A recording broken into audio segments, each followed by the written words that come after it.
晚春养多肉植物，多淋一种水，长胖快，易度夏。错过了，估计要等1年，一定要重视哦。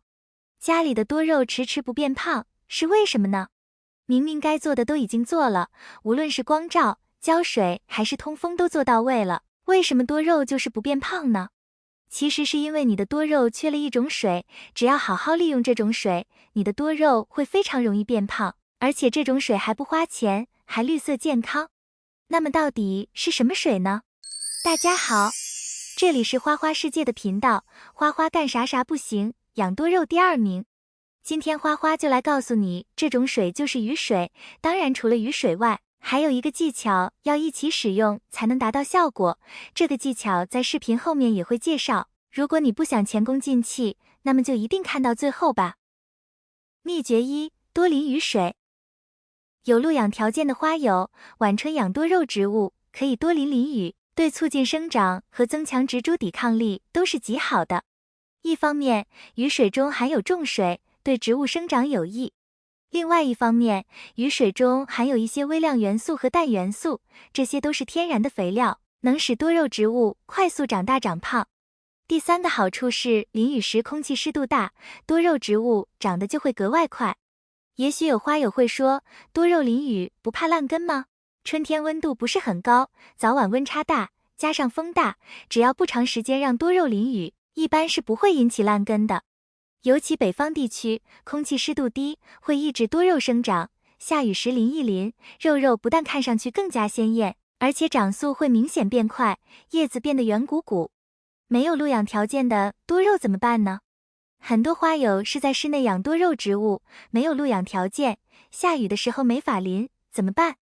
室内养的多肉没法淋雨，但在下雨的时候可以多开窗通风，让湿润的新鲜空气进来，一样对多肉植物的生长是有利的。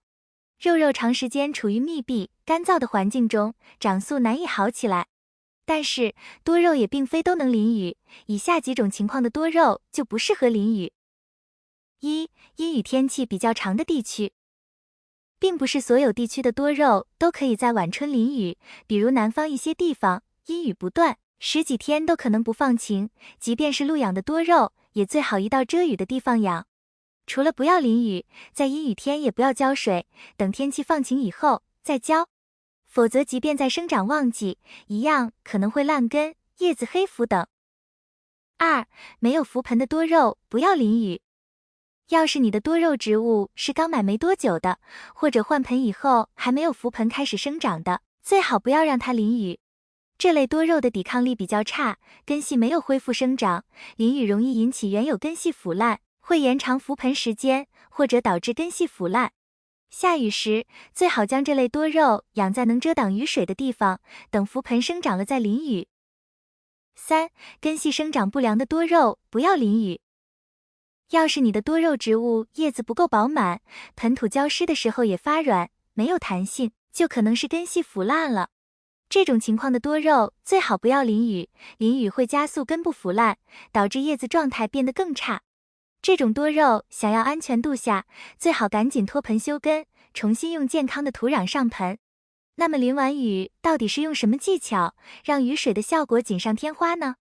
下面揭晓答案。秘诀2：修剪。我们通常养护多肉植物的时候是不需要修剪的，但有些时候适当的修剪可以让它的株形变得更加饱满，也可以修剪出各种有特点的造型，提高观赏度。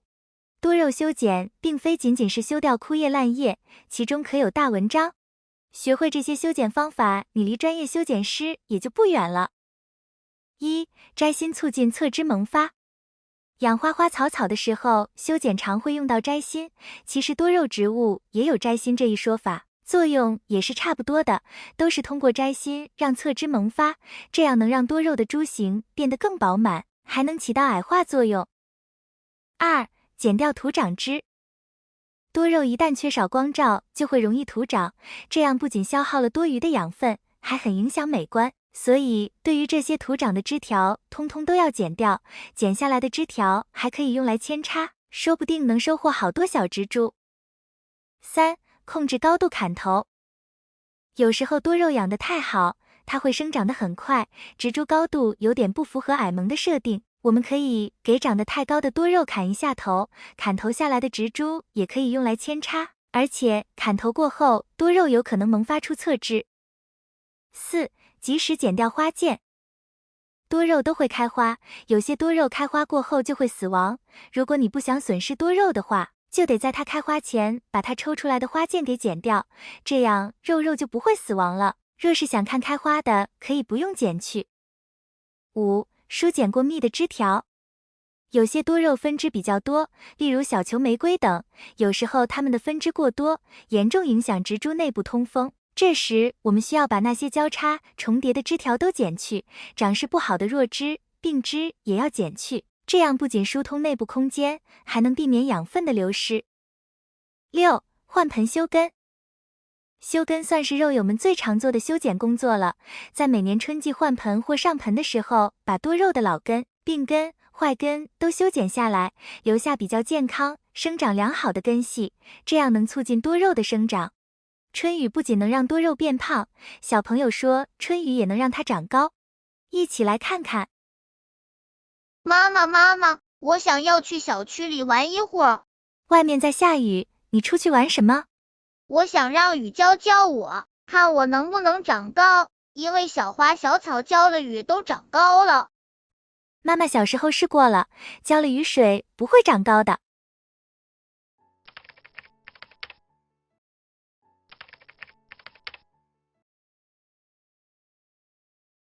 总结，春雨和适时修剪是多肉增肥长大的最佳武器，赶快试一试吧。